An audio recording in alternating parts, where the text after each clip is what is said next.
네, 우리가 살아가는 이 세상은 사실 신비로 가득합니다. 우리의 일상 속에서도 신비가 가득합니다. 작은 것 하나 속에 신비함이 녹아 있습니다. 그러나 우리는 이 신비로운 것들 사이에 둘러싸여 살아가면서도 사실 각박하게 살아가느라고 아무것도 느끼지 못하고 살아갈 때가 많이 있습니다. 오늘은 부활주일입니다. 마음속으로만 대답해 보세요. 부활을 믿으십니까? 네, 다시 물어봅니다. 부활을 믿으십니까? 네. 믿으시는 사람도 있을 거고 아닌 사람도 있을 거예요. 자, 사람들은 무엇을 믿느냐? 사람들이 믿는 것을 알려드릴게요. 사람들은 자기 생각을 믿습니다. 좀 더 정확하게 말하면 자기의 해석을 믿습니다. 자, 많은 사람들이 신앙생활을 합니다. 어떻게 믿느냐? 보통 자기 마음대로 믿습니다. 자기가 믿고 싶은 대로 믿고 자기에게 믿어지는 대로 믿습니다. 그래서 사람들의 믿음은 다양하게 나타납니다. 여러분은 성경이 증언하는 대로 믿으십니까? 아니면 여러분 마음대로 생각하고 믿으십니까? 성경이 증언하는 대로 믿는 것 같은데. 자, 제가 방금 알려드렸죠? 사람들은 자기가 생각하는 대로 믿습니다.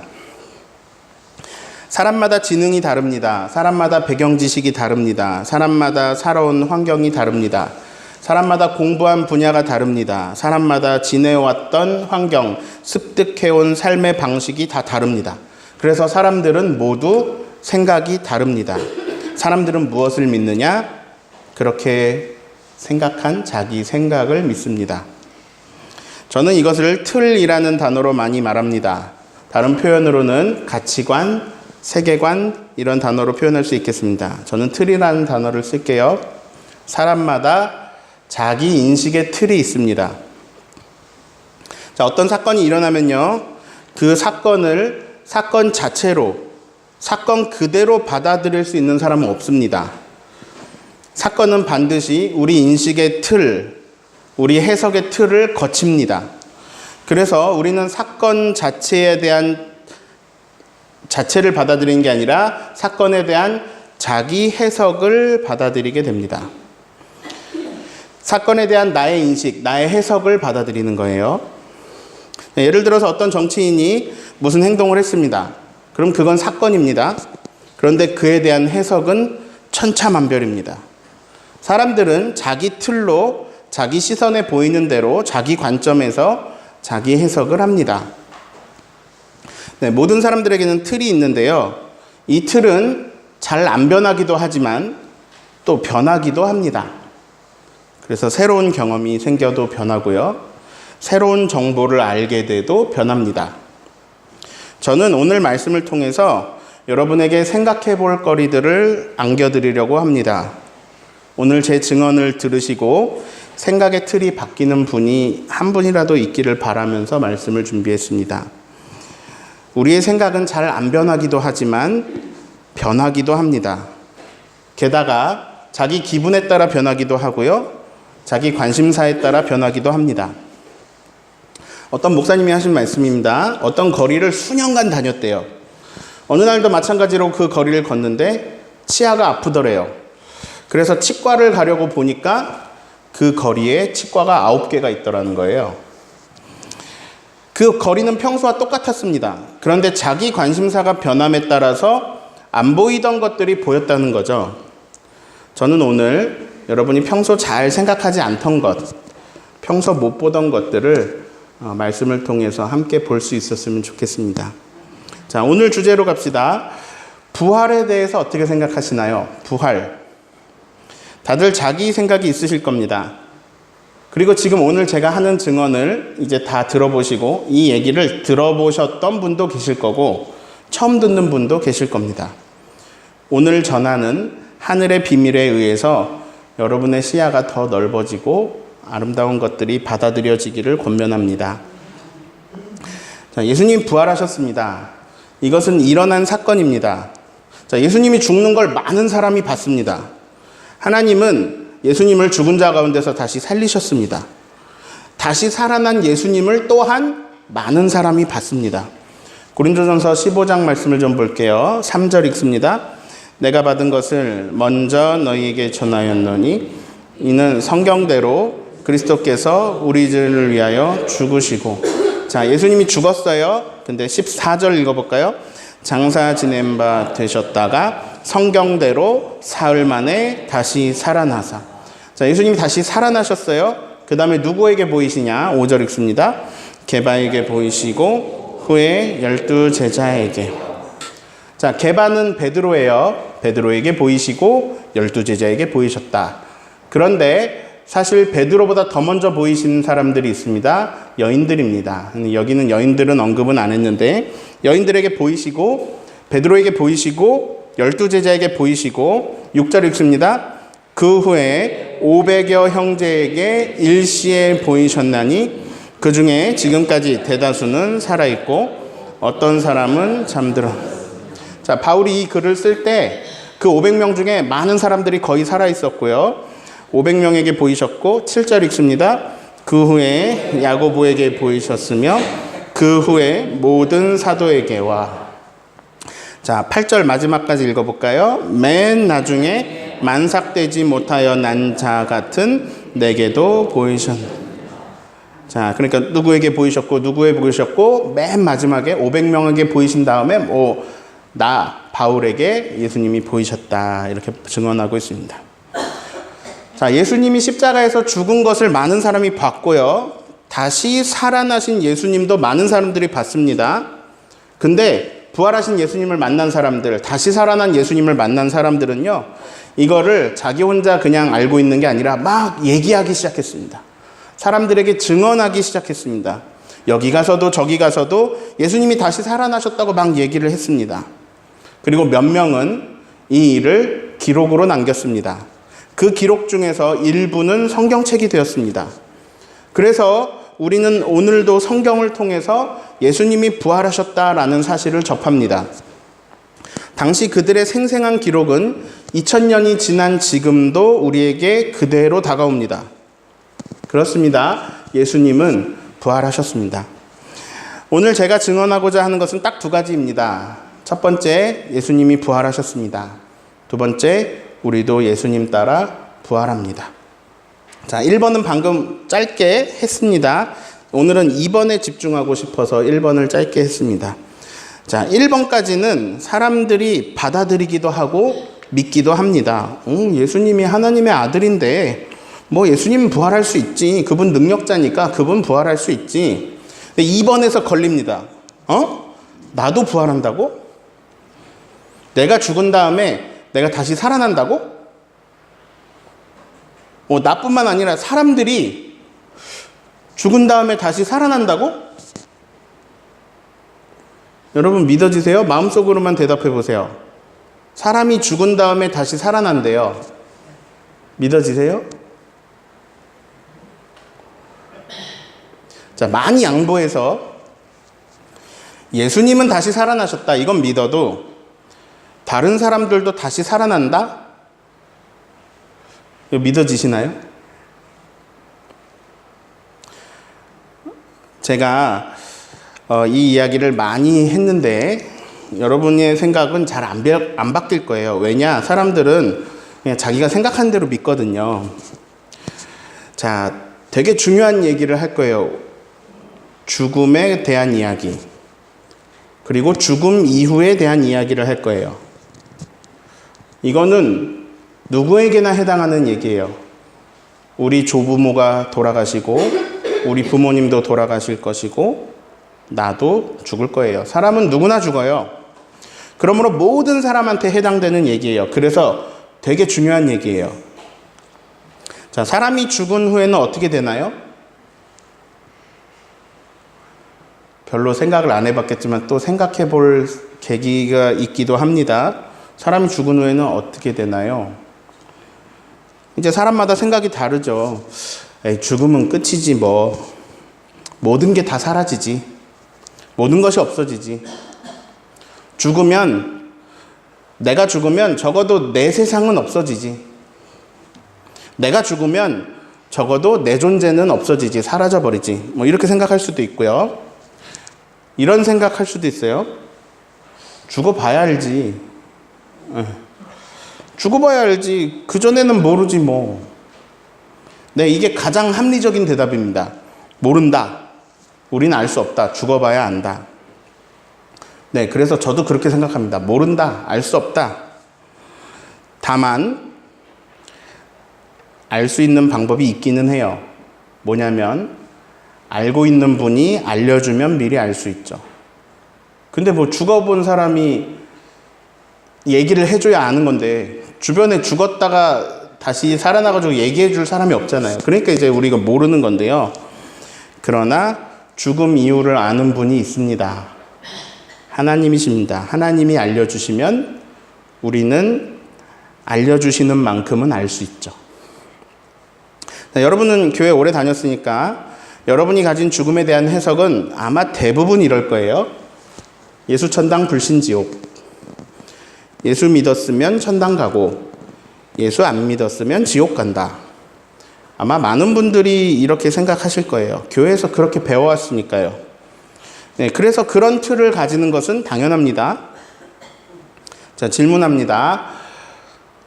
죽으면 몸은 죽어 있고 영혼만 천국이나 지옥으로 갑니까? 아니면 죽은 몸이 다시 살아납니까?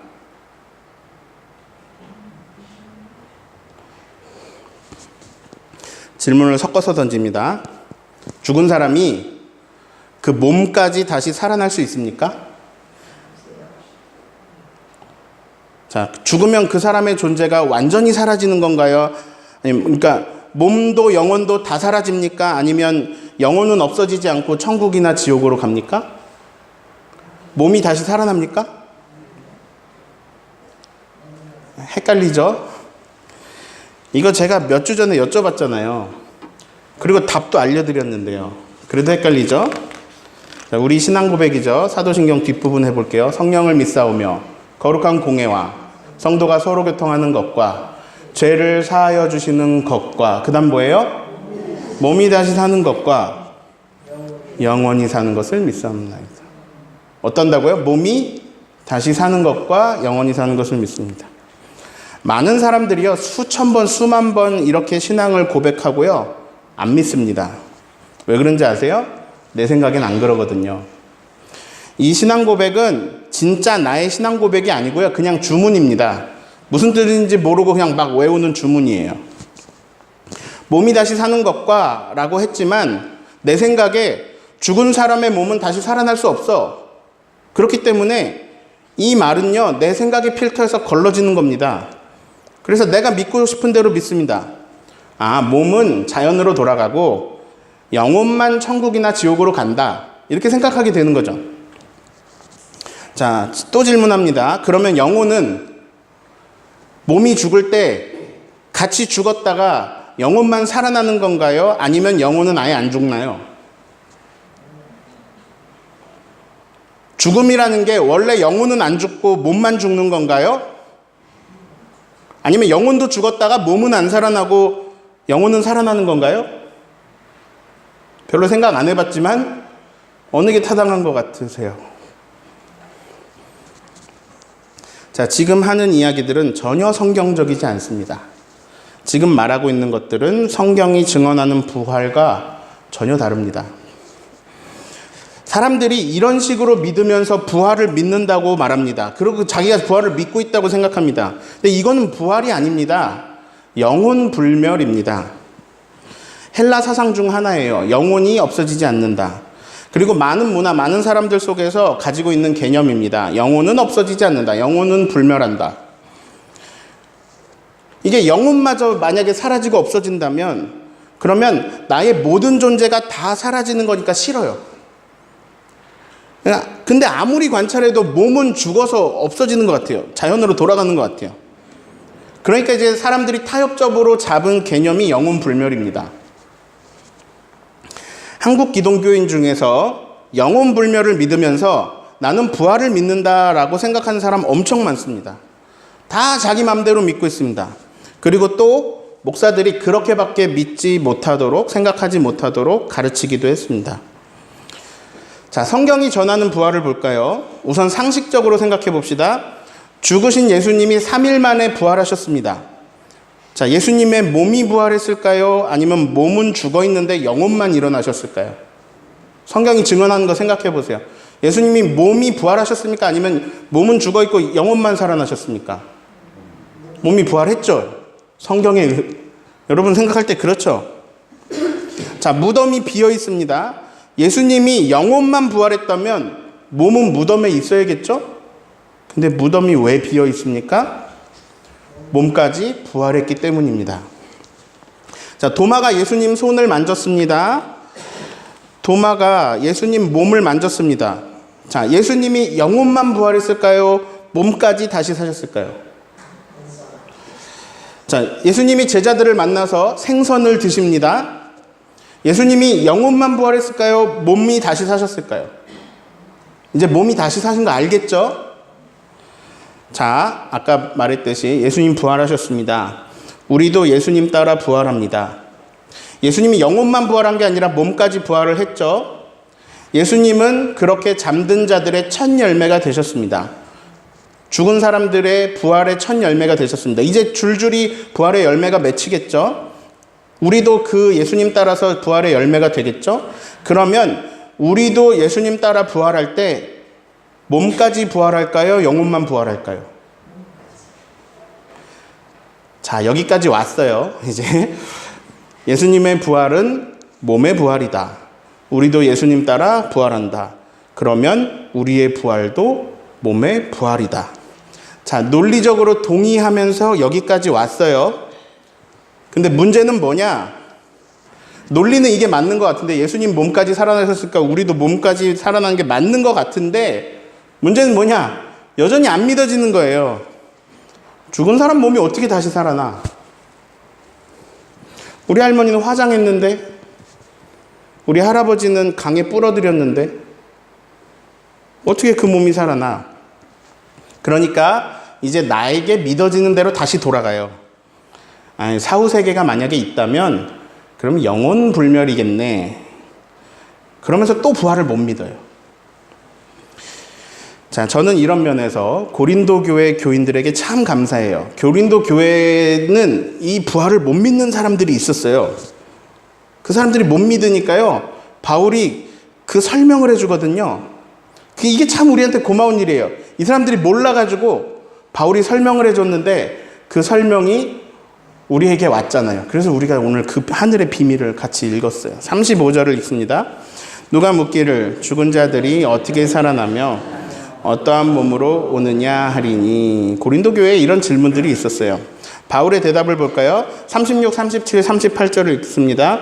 어리석은 자여, 뿌리는 씨가 죽지 아니하면 살아나지 못하겠고, 또 내가 뿌리는 것은 장래의 형체를 뿌리는 것이 아니요 다만 밀이나 다른 것의 알맹이 뿐이로되, 하나님이 그 뜻대로 그에게 형체를 주시되 각 종자에게 형체를 주시되. 아이고, 무슨 말인지 하나도 모르겠죠?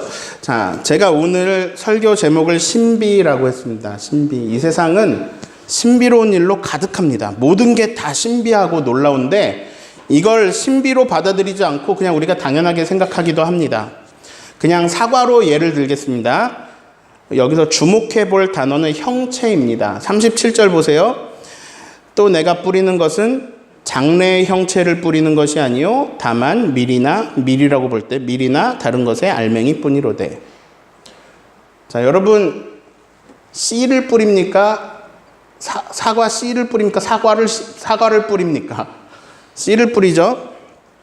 자, 네가 뿌리는 것은 장래의 형체. 자, 이 씨가 뭐가 돼요? 장래의 사과가 되죠. 네가 뿌리는 것은 장래의 형체를, 사과를 뿌리는 게 아니요. 그런데 사과를 뿌리지 않고 씨만 뿌린다는 거죠. 36절 보세요. 씨가 씨 그대로 있으면 그냥 씨죠. 근데 이 씨는요, 자기 그대로 있지 못하고 변합니다. 이를 성경은 죽는다라고 표현했는데요.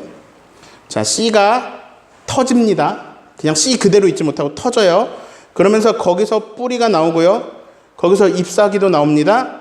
뿌리는 커지고 줄기가 자랍니다. 어느새 씨라는 형체는 없습니다. 자, 씨는 죽고요. 씨는 전혀 새로운 형체가 되었습니다. 자, 38절 보세요. 하나님이 그 뜻대로 그에게 형체를 주시되 각 종자에게 그 형체를 주시느니라. 요만한 씨에다가 각 밀의 형체를 주시는데요. 사과 씨에다가 사과 열매의 형체를 주시고 또한 사과 나무의 형체를 주십니다. 자, 그래서요, 이 씨는요, 사과 나무가 됩니다. 그리고 그 사과 나무에서 수많은 사과를 맺습니다. 자, 하나님은 그 뜻대로 형체를 주셨어요. 근데 이게 우리가 이제 이거를 다 알고 이해하고 있잖아요. 제가 하는 얘기를. 우리가 이걸 경험을 통해 알고 있어요. 씨가 엄청나게 커가지고 나무가 되고 사과들이 열린다. 그런데 이걸 아예 모르고 어떤 경험도 없고 농사라는 게 전혀 없는 상태에서 어떤 그런 사람들한테 이 사과 씨를 보여주면서 사과 나무도 보여주고 사과도 보여주면서 이 씨, 이 종자에다가 이 사과라는 형체를 주셨고 이 사과 나무라는 형체를 주셨다 라고 말하면 여러분 이게 믿어지겠습니까? 그 씨 보면서 사과 씨 요만한 거 보면서 이게요, 이 형체가요 사과 나무가 되고요 사과가 되는 이 형체를 하나님이 이런 형체로 주셨습니다. 그럼 이게 믿어지겠어요? 안 믿어지죠. 근데 지금 여러분 다 믿고 있잖아요. 왜 믿는지 아세요? 경험하고 알았거든요. 이거 신비예요. 근데 주변에 일상에 신비가 있지만 우리는 신비롭게 여기지 않습니다. 39절을 읽습니다. 육체는 다 같은 육체가 아니니 하나는 사람의 육체요 하나는 짐승의 육체요 하나는 새의 육체요 하나는 물고기의 육체라. 자, 사실 이 말씀 굉장한 신비인데요. 식물마다 다 형체가 있고 동물도 형체가 있는데요. 여기에선 육체라는 단어로 썼습니다. 하나님이 만드신 세상에는 수많은 육체가 있다는 거예요. 하나님의 창조 세계는 너무 다양한데 여기 함축해서 몇 개만 적었습니다. 사람, 짐승, 새, 물고기 이렇게 그냥 나눠서 썼습니다. 자, 그냥 상어를 생각해 보세요. 상어 알이 얼마나 작아요. 근데 이 상어 알이 거대한 상어가 돼요. 하나님은 그 알에다가 거대한 상어의 형체, 밀의 형체를 두셨어요. 이거 믿어져요? 믿어지잖아요. 아시잖아요. 신비로운 일인데 그냥 믿어진다니까요. 사진 몇 장 보실까요? 지구상에 있는 여러분이 모르는 형체들 많이 있습니다. 그냥 사진 몇 장만 가져왔는데 수많은 형체를 이 전에 거 뭔지 아세요? 이거? 네, 심해요예요. 그 전에 거는 이런 동물이 있습니다. 합성 사진 아니고요. 다음이에요. 네, 아르마딜로도 있고 이거는 뭐 많이 보셨겠지만 이거 보셨어요? 이거는 우파루파라는 생명체입니다. 근데 이런 생명체가 너무 많아요. 근데 우리가 모르면 우리 인식의 세계에서 모르면 몰라요. 그 세계는. 근데 우리가 모른다고 그 세계가 없는 건 아니에요. 지구상에 아직 여러분이 모르는 형체가 너무 많습니다. 수없이 많은 형체를 하나님은 만드셨어요. 왜냐하면 그분이 디자이너거든요. 하나님 디자이너예요. 나뭇잎들이요. 은행잎, 단풍잎 똑같은 나뭇잎이 하나도 없대요. 눈송이 있잖아요. 1초 만에 손에 앉으면 녹아서 사라지는 눈송이가 그게 눈의 결정은 이게 육각형 모양으로 막 만들어지는데 그 눈송이가 똑같은 눈송이가 하나도 없대요. 하나님은 엄청나게 다양한 종을 만드시고 그 종들끼리도 똑같은 걸 단 한 번도 만들지 않으셨어요. 그래서 이 세상에 똑같은 강아지는 없어요. 온 우주 역사상 그 고양이는 딱 한 마리의 고양이에요. 그 고양이. 저와 여러분도 마찬가지예요. 온 우주 역사상 나는 한 번밖에 없어요. 물고기도 새도 짐승들도 다 하나님이 만드신 형체고 몸이에요. 그런데 이건 약과예요. 왜냐? 이건 아직 땅에 속한 형체거든요. 40절을 읽습니다. 하늘에 속한 형체도 있고 땅에 속한 형체도 있으나 하늘에 속한 것의 영광이 따로 있고 땅에 속한 것의 영광이 따로 있으니. 자, 여러분 새하고 사람하고 똑같아요? 아니죠? 그러면 새의 영광과 사람의 영광이 다르죠? 하늘에 속한 형체가 있고 땅에 속한 형체가 있대요. 그리고 그 영광은 달라요. 근데 또 우리가 이해하기 쉽게 나비를 생각해 볼까요?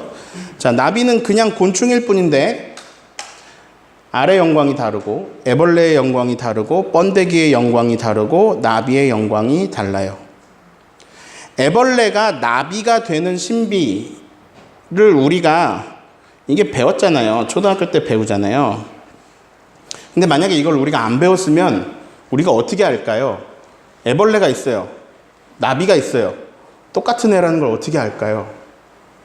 번데기가 있고 거기서 이렇게 나오는 모습을 본 사람은 알겠지만 그거 못 본 사람은 이 애벌레랑 이 나비를 똑같이 생각할 수 있을까요? 근데 이게 그냥 곤충일 뿐인데 애벌레의 영광이 다르고 나비의 영광이 달라요. 이 신비가 있는 거예요. 41절 읽어볼까요? 41절. 해의 영광이 다르고 달의 영광이 다르며 별의 영광도 다른데 별과 별의 영광이 다르다. 자, 우주에 얼마나 많은 별이 있는지 우리의 상상을 뛰어넘어요. 그 중에 똑같은 별은 하나도 없어요. 근데 그 별들의 영광이 다 달라요. 그렇다면 우리 몸으로 생각해 볼까요? 자, 땅에 속한 형체, 하늘에 속한 형체라 그랬어요. 땅에 속한 형체는 우리가 알아요. 지금 우리 몸이죠. 지금 우리 몸. 그러나 하늘에 속한 형체는 우리가 아직 몰라요. 우리가 아직 알 수는 없지만 알 수 있는 부분이 있어요. 하늘의 비밀, 하늘에 속한 형체의 비밀을 힌트를 주시거든요. 42절부터 44절까지 읽습니다. 죽은 자의 부활도 그와 같으니 썩을 것으로 심고 썩지 아니할 것으로 다시 살아나며 욕된 것으로 심고 영광스러운 것으로 다시 살아나며 약한 것으로 심고 강한 것으로 다시 살아나며 육의 몸으로 심고 신령한 몸으로 다시 살아나나니 육의 몸이 있은즉 또 영의 몸도 있느니라. 자, 근데 이 말씀보다 뒤에 말씀부터 보시면 더 이해가 쉬운데요. 두 사람을 소개하고 있습니다. 한 명은 아담, 한 명은 예수님. 자, 아담은요, 땅에 속한 육체를 가진 사람이에요. 그리고 부활하신 예수님은 하늘에 속한 분이에요. 48절, 49절 읽어볼까요? 무릇 흙에 속한 자들은 저 흙에 속한 자와 같고, 무릇 하늘에 속한 자들은 저 하늘에 속한 이와 같으니, 우리가 흙에 속한 자의 형상을 입은 것 같이 또한 하늘에 속한 이의 형상을 입으리라. 자, 우리가 흙에 속한 자의 형상을 입은 것 같이, 즉 우리는 아담의 몸과 똑같은 몸을 입었어요. 우리가 아담의 몸을 입은 것과 같이 우리는 사람의 몸을 가지고 사람의 영광을 가지고 있어요. 여러분, 이게 진짜 놀라운 신비예요. 여러분은 왜 새가 아니고 사람입니까? 생각해 보셨어요? 여러분 왜 새가 아니고 사람입니까? 왜 새의 영광이 아니고 사람의 영광을 가지고 살고 계십니까? 이거 여러분이 선택하셨어요? 아니요. 어쩌다 보니까 태어나 있고, 어쩌다 보니까 생명이라는 게 나한테 주어져 있고, 어쩌다 보니까 내가 사람이에요. 내가 남자인 것도 여자인 것도 내 맘대로가 아니고요. 내가 한국에 태어난 것도 내 맘대로 한 게 아니에요. 그냥 이 모든 게 다 그냥 주어진 거예요. 신비예요. 왜? 창조주가 나에게 그냥 주신 거예요. 사람의 몸을 주셨어요. 사람의 영광을 주셨어요. 사람의 삶, 이것을 하나님이 우리에게 주셨어요. 우리는 선택권이 없어요. 그냥 누리는 것 뿐이에요. 내가 이렇게 사람의 몸 입고 싶어서 입은 게 아니에요. 그런데 마찬가지로 우린 죽을 거예요. 선택권이 없어요. 죽고 싶지 않아도 죽을 거예요. 그런데 어떻게 되느냐? 우리가 흙에 속한 자의 형상을 입은 것 같이 우리가 지금 아담의 몸을 입었잖아요. 또한 하늘에 속한 이의 형상을 입으리라.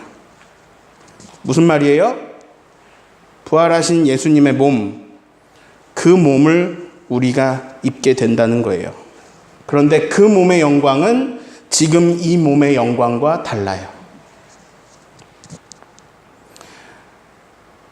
자, 이런 해석은 어디서 들어본 적은 없는데 그냥 저의 상상적인 추측입니다. 엠마오로 가는 두 제자가요, 처음에 예수님을 못 알아봅니다. 왜 그랬을까? 물론 성경에 이유가 써 있어요. 그들의 눈이 가려져서 이렇게 써 있어요. 근데 이거 제 추측인데요. 뭐 맞는 얘기가 아닐 수도 있어요. 예수님이 땅에 속한 몸으로 지내시다가 부활하시면서 하늘에 속한 몸을 입으셔서 그래서 제자들이 못 알아본 거 아닌가? 라는 개인적인 추측을 해봅니다. 네, 물론 성경엔 눈이 가려져서라고 했어요.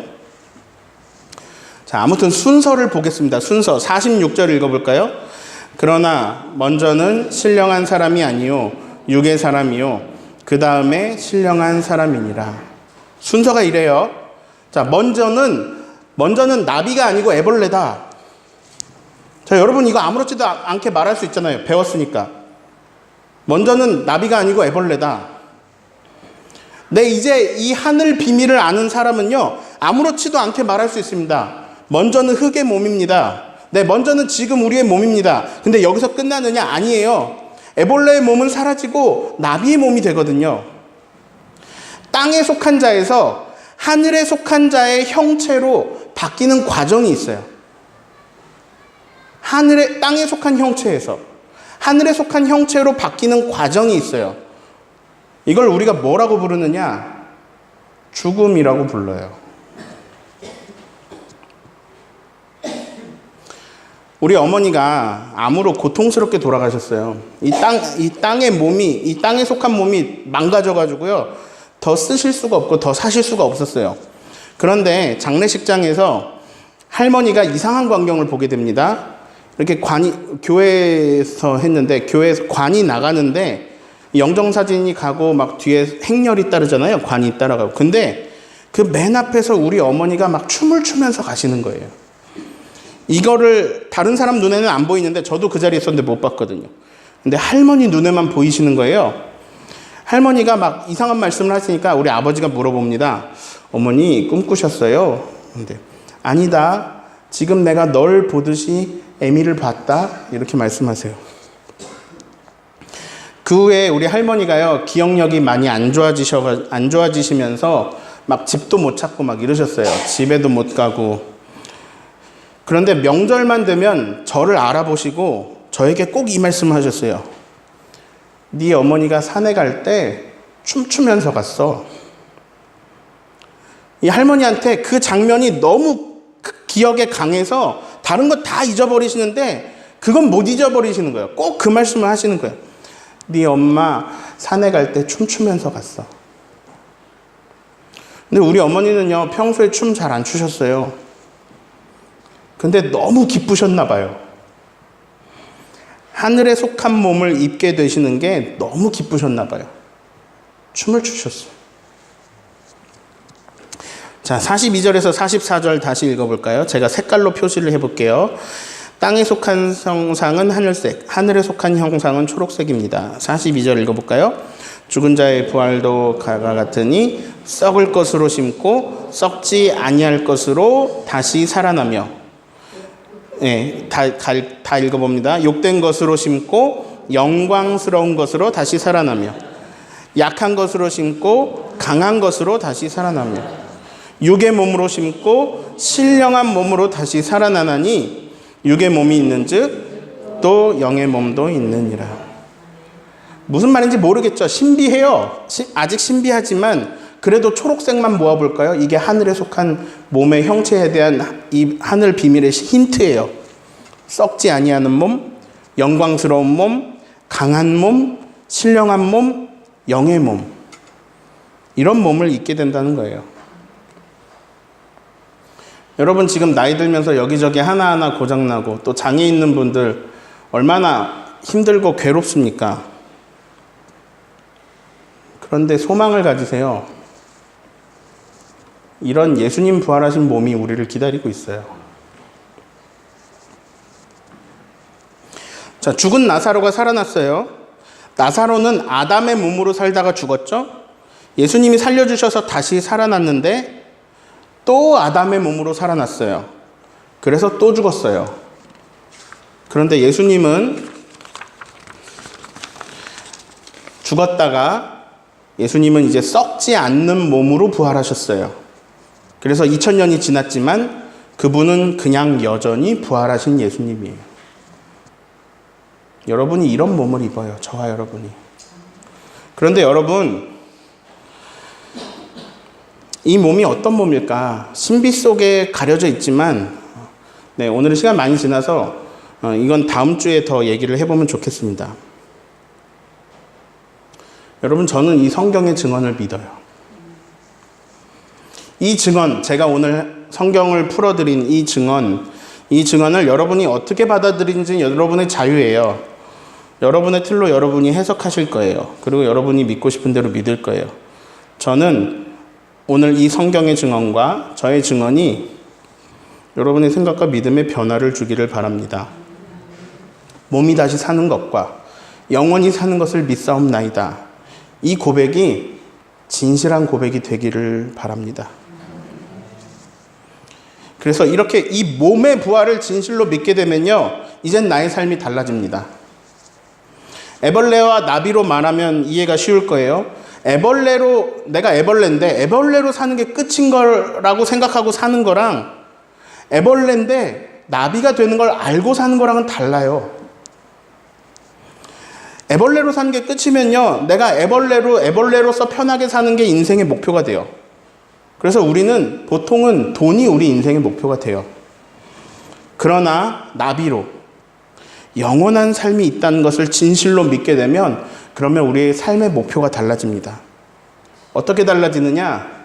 착하고 충성된 종아, 너가 내 주인의 즐거움에 참여하여라. 이 말씀 듣는 게 삶의 목표가 됩니다. 그래서 바울은요, 실제로 그 표대를 향하여 하나님이 위에서 부르신 부름의 상을 향하여 달려갑니다. 자기가 잘났거든요. 애벌레로 볼 때 잘났거든요. 근데 그 모든 것을 다 배설물로 여기고 내 안에 예수 그리스도를 아는 지식이 가장 고상하다. 그러면서 어떻게 해서든지 내가 이 부활에 참여해야 하겠으니, 예수님 부활하신 그 부활에 내가 어떻게든지 참여해야겠으니, 근데 어떻게 해야 되는지 보니까 그의 죽으심을 본받아야 하는구나. 그래서 예수님 말씀하신 대로 자기를 부인하고 자기 십자가를 지고 그 가는 길을 기뻐하면서 가는 거예요. 부활을 진실로 믿으면. 부활을 진실로 믿는 사람들이 생기면 우리의 사회는 달라집니다. 하나님의 나라를 꿈꾸기 때문입니다. 이 부활의 비밀을 증언한 바울이요, 마지막으로 결론적으로 쓴 말씀이 있어요. 오늘 말씀의 마지막 절에 쓴 말씀. 부활을 진실로 믿는 사람들은 그러면 어떻게 살아야 되는가? 58절을 읽겠습니다. 우리 주 예수 그리스도로 말미암아 우리에게 승리를 주시는 하나님께 감사하노니, 그러므로 내 사랑하는 형제들아, 견실하며 흔들리지 말고 항상 주의 일에 더욱 힘쓰는 자들이 되라. 이는 너희의 수고가 주 안에서 헛되지 않은 줄 알미라.